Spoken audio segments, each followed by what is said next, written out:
Let me tell you a quick story from Guesty, and you can see if this feels familiar to you. There's a US-based property management company that looked like it was growing. New owners were coming in every month, the pipeline looked healthy, and everything on paper said, this is working. But underneath, churn was quietly killing the business. For about a year, they kept signing new owners, but they were losing even more. The problem was not sales. It was trust. Owners could not easily see performance, payouts, or what was actually happening with their property. Every question turned into a new spreadsheet, a new email, or a phone call that the team just didn't have time for. Then they switched to Guesty. With Guesty's PMS, everything lived in one system. And with the owner portal, these owners finally got a clean, branded space to log in anytime to see bookings, revenue, reviews, and even downloadable, compliant financial statements. They could even make their own personal bookings without tying up the team. On the back end, managers controlled who could see what, sensitive data stayed protected, and the accounting team stopped manually cranking out statements and 1099s. The result? Trust went up and churn went down. Within a year, they had completely flipped the story. By last summer, they were up 42 owners just by stopping the leak and giving owners real transparency. That is what a clear, compliant, well-run system does for you. If you want to see how Guesty can help you do the same, head over to Guesty.com. That's GUESTY.com. Good morning, everybody, and welcome back to another episode of Good Morning Hospitality. In this episode, we are covering all things hotels, short-term rentals, and the ever-changing landscape that the two have intertwined. So, without further ado, let's begin.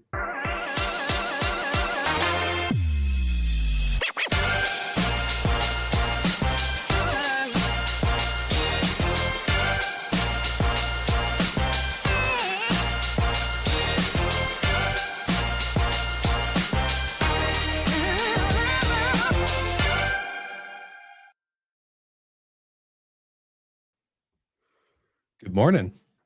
Good morning. Happy Monday. Happy MLK Day. Yes. You guys, there's some children stuck at home in the background for half the squad. Yeah. Yep. If doors open up and loud noises start to begin, I apologize.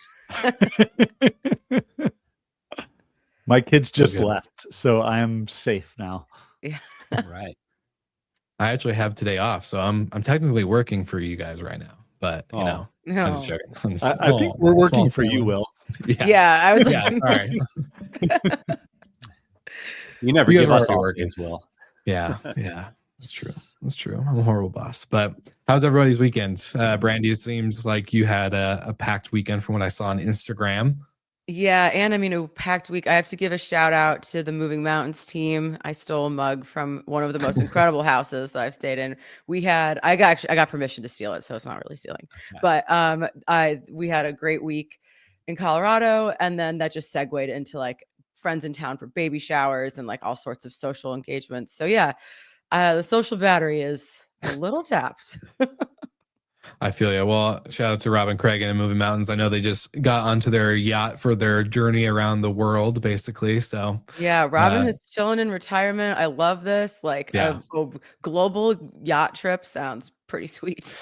Yeah, Robin, whenever we're wanting to do a story overseas, just let us know, and we'll love to come out. We'll love to come out, broadcast live. Maybe another interview. I don't know. We'll see. But how about you, Jamie? What did you guys have this weekend? Got some good house projects done, and we had some friends over for dinner, family over for dinner. So it was good hang this weekend. House projects at the primary house or the vacation home? What are we doing? Primary house. Yeah. Okay. I've got a list now that has to get done before we're allowed to buy another short-term rental. So I am honey-do list. Yeah. Honey-do. Uh-huh. I'm not even married and I know about that. All thanks to my mom and dad. Thanks, mom and dad. Shout out. That's fun. How long is the list? Like doable? Not doable? Like a year, 2 years? It depends on how much help I hire.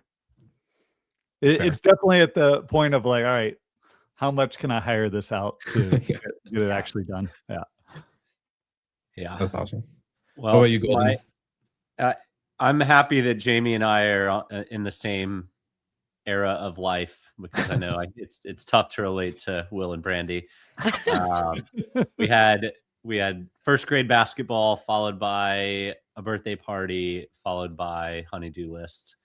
We are painting every room inside of our house and doing Oh, like two per yourself. weekend. Yeah. So it's chipping away at it. So we're going to see a new color behind you soon? Oh no, my office is off limits. This is It's a safe zone for you. yeah. Yeah. Yep. It gets as messy as I want it to be. And the color, one day Kristen came home and was like, "What did you do?" Like, well, I painted it dark. So It's a good time. It's a good Nice time. manly color. Yeah. I love that's what I it. was going for. Fun episode today as we have kind of a reverse switch happening where Airbnb is making some hotel moves and we have Hilton making some somewhat short-term rental moves. But before we get into that, did you guys get to listen to the episode last week with Roman from Casa? Did you guys see the breaking news? I did. Big news. All right.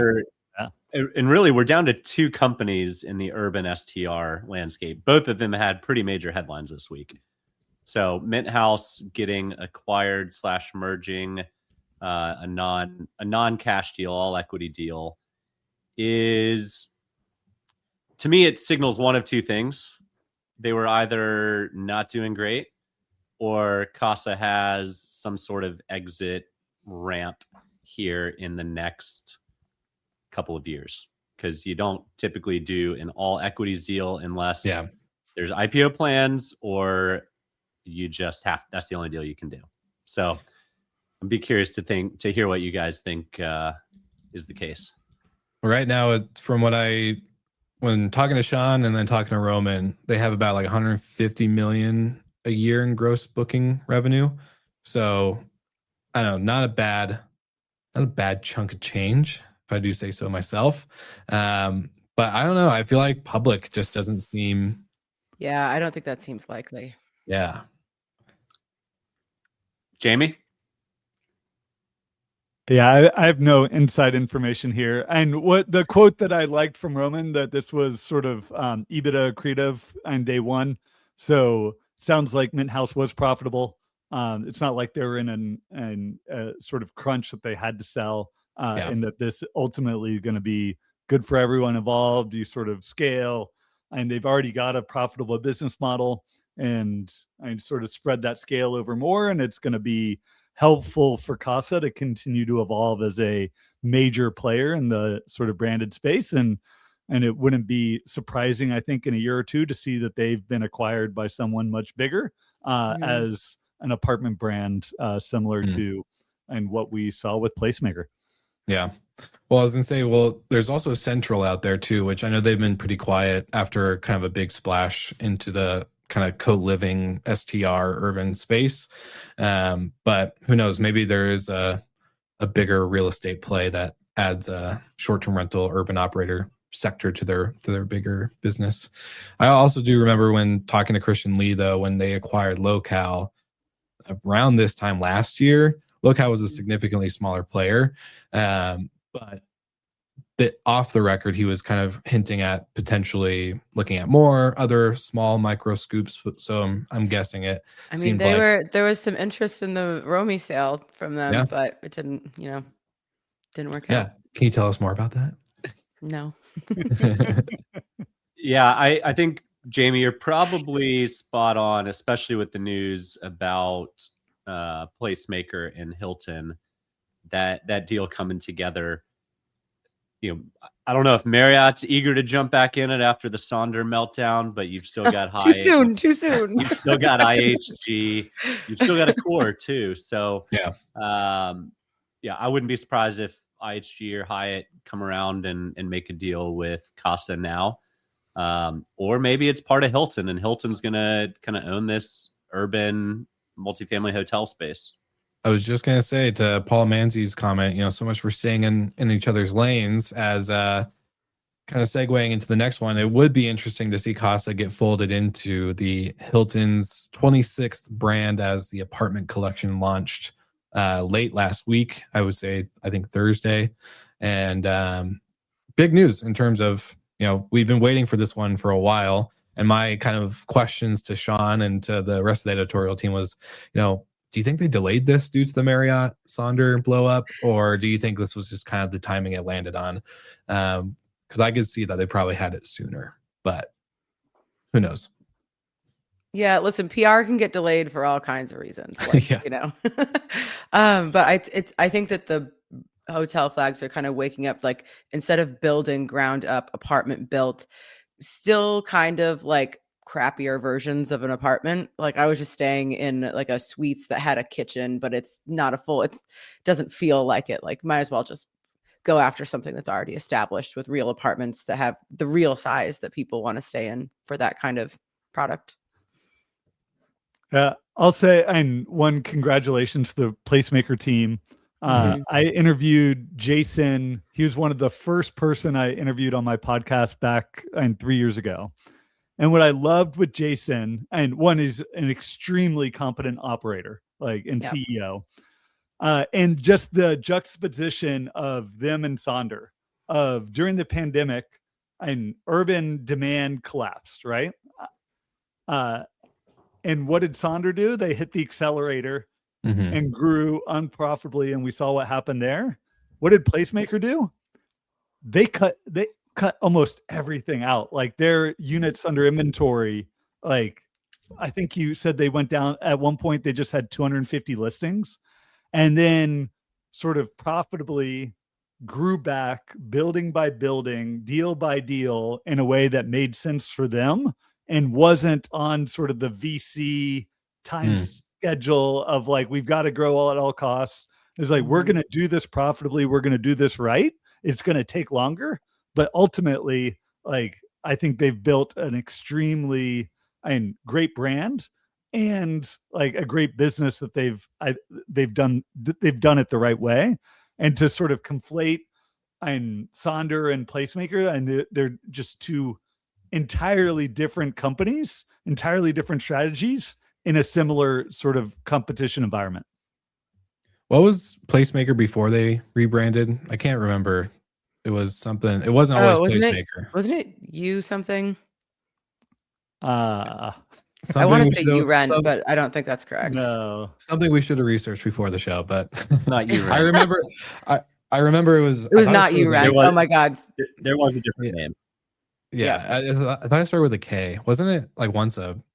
No, I gotta look into it more. But yeah, I definitely know that it was a different name. So I'm curious to see, because Jason wasn't the founder, right? He's the new CEO. No, he founded it. He actually founded it as it was like a skunk works project as part of Vornado, which was a huge multifamily real estate company, ownership company. And he built it in there, and then they spun it out of Vornado. Gotcha. It was called Y Hotel beforehand. Yes, Y Hotels. Yes, and then Eric comes into it with the comment. Nice, Eric.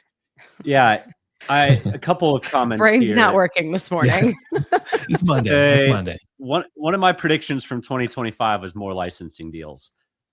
I'm going to go ahead and call that one as a W, because this certainly would have come out in November, December had Sonder not blown up. I'm just going to, I'll mark that. I'll give it to you. It is still, the deal was obviously well on its way by December 31st. So I think we can. Yeah, I think that's right. And then I just looked up how many Marriott Apartments properties they're at. Do you guys know? 3. So that brand is not off to the races, if you will. Well, because they're building them, right? It's all purpose built like that. So it's they built it off of, they built that brand off of Sonder too. Like that was their big push. That was their toe in the water, I think. Yeah. That was because they did that licensing deal, 20 years, and then they launched Apartments by Marriott. So it was like, okay, they used Sonder as like the entry. Yeah, you got 10,000 listings in one swoop. In theory. 100%. Yeah, but the difference with Marriott Apartments, those appear to be truly flagged, not licensed. So those are flagged owned deals. Awesome.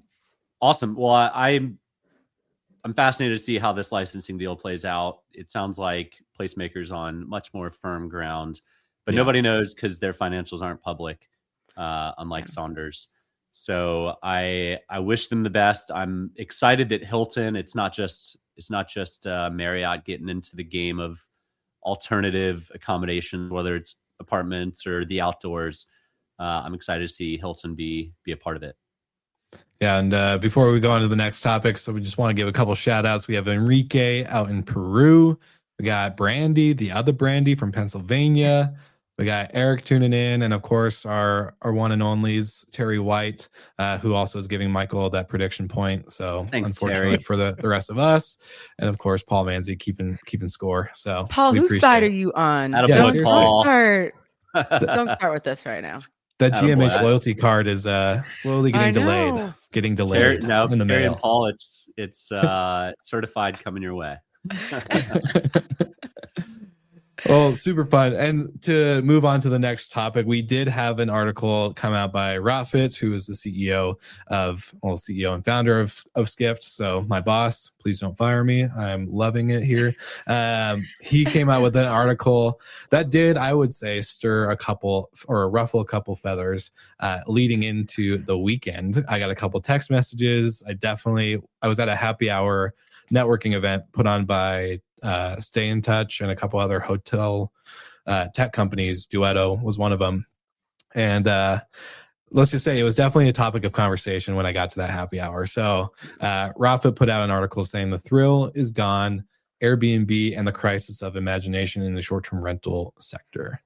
So, Brandy, I know you had a ton of comments. Maybe we get a little Brandy one of the rant. ruffled feathers, and I will own that it was the most ruffled I was just first reading the headline, which I mean I should know intellectually is like not how I should respond, but I think as one of these, like I'm like, one of the kind of like VC funded targets of this part of this article, I was like, we weren't entertaining enough for you? I can tell you it wasn't boring being on the inside of all of that and all the money we raised and the people we employed and the things that we tried to do to be innovative and, built successful businesses, and not all businesses last a long time. So that was my first kind of like very, especially because I spent a decade of my life doing that. It was it was a part of who I am. And of course I felt like defensive about it.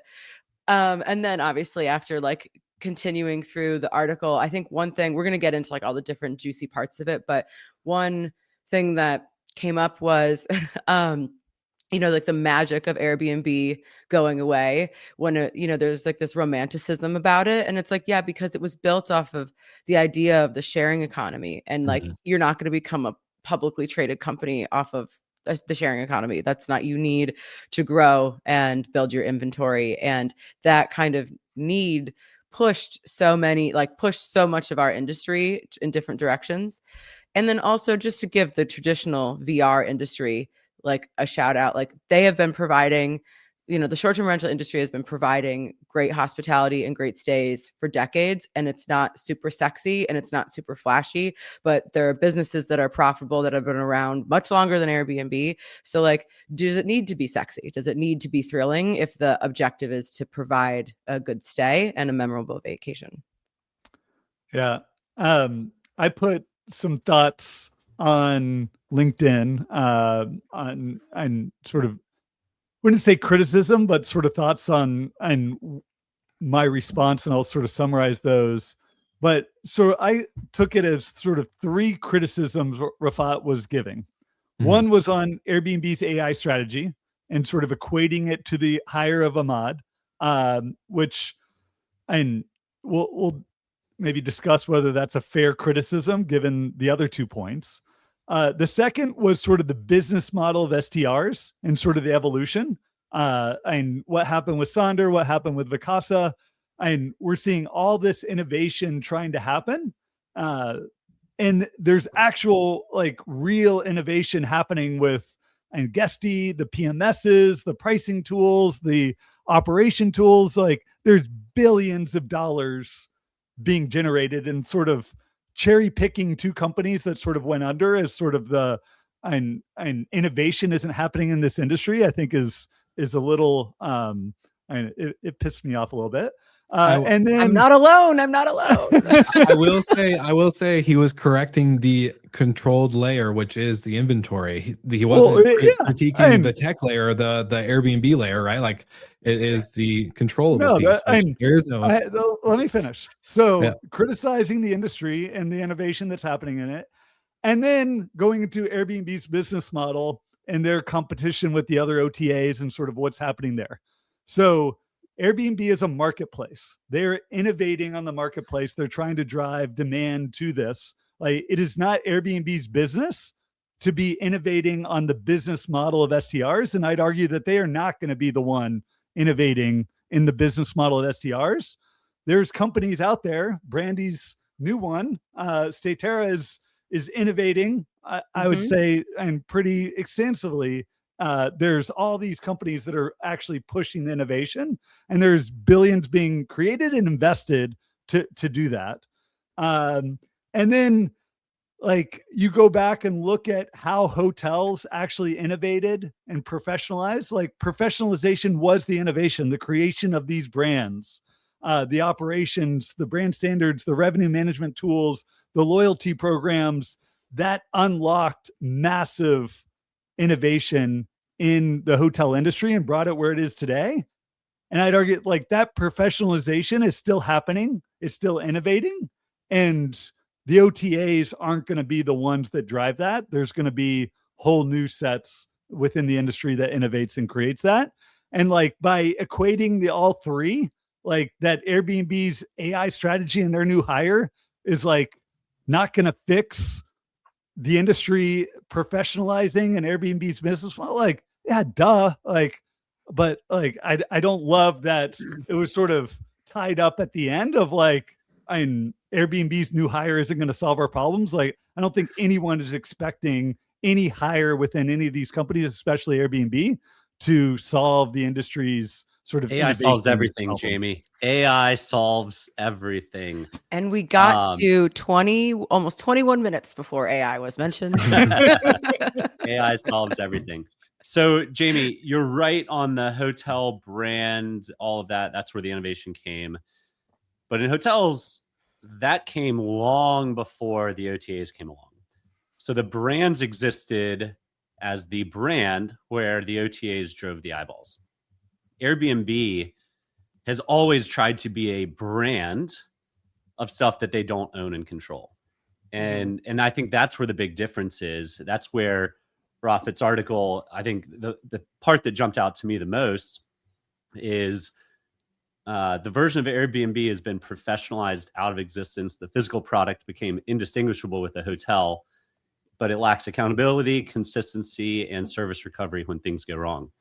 You layer that into the consistency or lack thereof in the short-term rental space. You can go stay at a beautiful property that shoots well, everything goes right, and then you can have the experience that we had in Mexico, where there's a camera inside and there's one key for 4 people, and like it goes. Were very unsafe, and all the stairs, the stairs and heels. It's wild, right?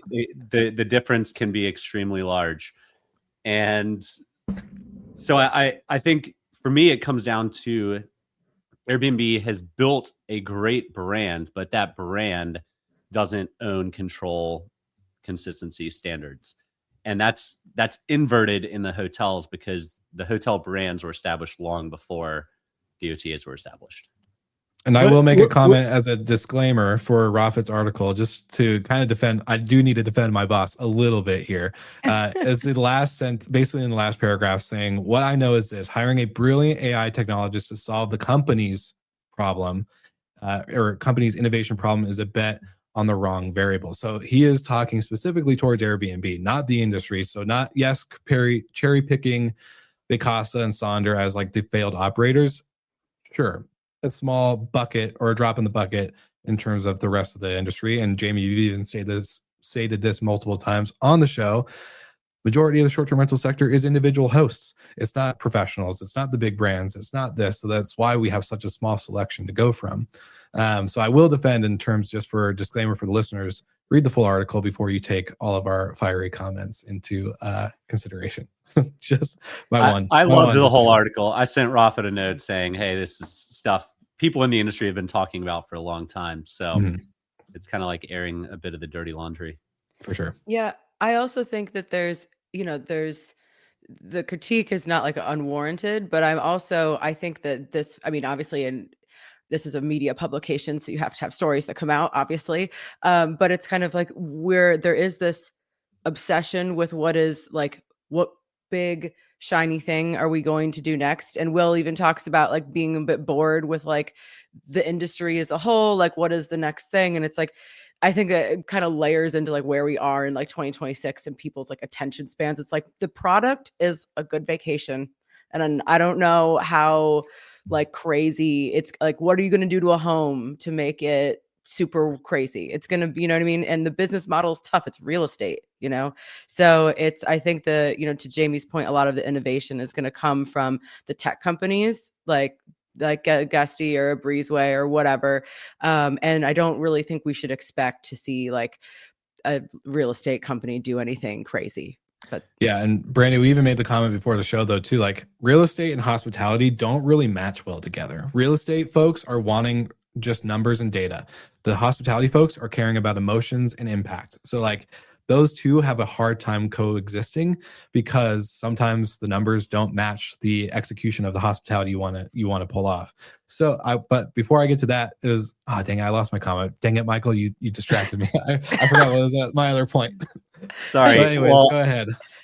So I would say traditionally, you're absolutely right, except for Jason at Placemaker. Came out of traditional real estate, had an innovative idea. No, that's not what I was saying though. In terms of like traditional real estate investors, like the people that buy a hotel and are only in it for the numbers and for the real estate value to go up, or the EBITDA, or not the EBITDA, the cap rates and all the whatever crap that we hear people talk about. It doesn't match up with the execution of hospitality. I know from my management days that when I wanted to fix a guest problem, but we can't go lower on that rate because of this and that. And it's like, no, we have to take care of the people first. And the real estate people don't see it that way. So that's just my 2 cents. But my last point I'll make is Marriott launched their first hotel in 1957, prior to the brand starting. And we saw a hotel industry that very much looked like short-term rentals today. And it took quite a bit of time for that model to evolve. And I think we're going to see it evolve. I think as we've stated many times, like this is very early innings of the short-term rental industry evolving and professionalizing. And there's going to be many iterations of the business model and what actually sticks and what becomes the thing that grows and is the industry 10, 15, 20 years from now. For sure. Yeah. And I remember my last comment. It was around what Brandy said in terms of like, it's a vacation. Like it's not supposed to be super sexy. Like just deliver a good vacation. I do think in the article that Rafa wrote, there is a good mention of like Airbnb has promised the mix of this and experiences as well. And I don't think we're there. And for my prediction for the year is that I think we're going to move that direction. That's the way that the industry needs to go. I think there needs to be innovation from the execution of service and hospitality rather than just the platform. That was my last. If you have any ideas, yeah, no, I've already listed out a lot in the past, but we'll talk offline. You guys ready for the stat of the week? Yes, to be conscious of time, let's go stat of the week. And then I'll do it quick. 2.3%. That is the percentage of hotels on Airbnb. That is the share of Airbnb's reviews over the past year that came from hotels. So an equivalent to is sort of overall booking activity. So very low overall share, has been growing pretty substantially, especially in their sort of beta markets. So Madrid, LA, New York, we're seeing pretty substantial growth in that. I'm 17% now review share in New York for hotels. So we're in beta, but we're definitely seeing some inklings of growth for hotels, but it's still really early and it's still a very small percent of their overall inventory. It's a good stat. Well, to segue us into the last story, Airbnb making some hotel moves, and there was some disagreement in the GMH chat earlier this morning, but Airbnb builds hotel team to take on the OTAs. So, Michael, I know you know Lou or friends with Lou, or you have some kind of connection with Lou. So go ahead and lead us in. Yeah, the fact that Airbnb is now simultaneously, I saw a commercial during the football games, NFL games yesterday. It was basically Airbnb bashing hotels with news of hiring more and more of a hotel team. I mean, I don't know how long this can go on where you're going to bash your future customer, but Jamie thinks that it's fine and they should continue to bash them. We'll get into that in a second. But if you want to become a serious, legitimate OTA with hotel inventory, you've got to have the major flags over time. It might not happen day one. It might not happen in year one or year two, but you're not going to get a meaningful share of the market without the major flags. And it's kind of correlates to short-term rentals in the way that all of Airbnb's discussions externally are about the individual hosts, but there's a lot of professional hosts out there, and Jamie can tell us those stats, but they drive a meaningful share of the revenue for them. Not all of it, not even half of it. Right, Jamie? I love the evolution of vocabulary over time. Well, it's just a matter of time, right? So I think that it's only like we're not far away from Airbnb having to look at their messaging outwardly, and they also are going to have to go after the flags. I don't know if that's going to be fast or slow, but my guess is it's going to have to be faster than maybe they're publicly stating. I think they'll get pressure. Jamie? So publicly, they've talked about in their beta so far, and that they're going to be focusing on boutique independent hotels. So, and I see Airbnb going after Booking.com, not the hotel industry. And Booking.com is the OTA of choice. It is the distribution and platform for independent hotels, especially in Europe. 70% of hotels in Europe are independent, and they have massive runway to grow that hotel business without needing to onboard the chains. 30% of hotel demand our hotel listings in the US are independent. And I would say the vast majority are pushing leisure travel, where you look at the brands and they're dominated by business travel. And like, just face it, like Airbnb's not, and when they launch over the next 5 to 10 years, they're not going after the business traveler. OTAs are leisure dominated brands. And that's what they need to be attractive to. So yes, are they eventually going to need to get the brands if they're going to be a major OTA in the hotel space? Absolutely. But for them to continue to be differentiated and that their core product is going to continue to be short-term rentals, and for them to grow short-term rentals, they've got to keep eating at share from hotels. And they do that by differentiating why short-term rentals beat hotels in so many different types of stays. And I think they should keep hammering that message. Well, it's just like they're going after the individual host equivalent of hotels, right? Like that was their messaging before. I think that's like an easier segue of like, oh, it's a hotel, but it's like the mom and pop boutique hotel in like Nice or whatever.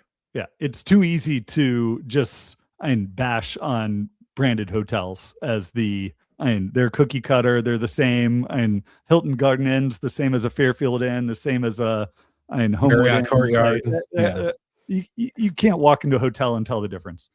Yeah, true. Well, lots of fiery points and topics today. So definitely got the early morning energy flowing, I would say.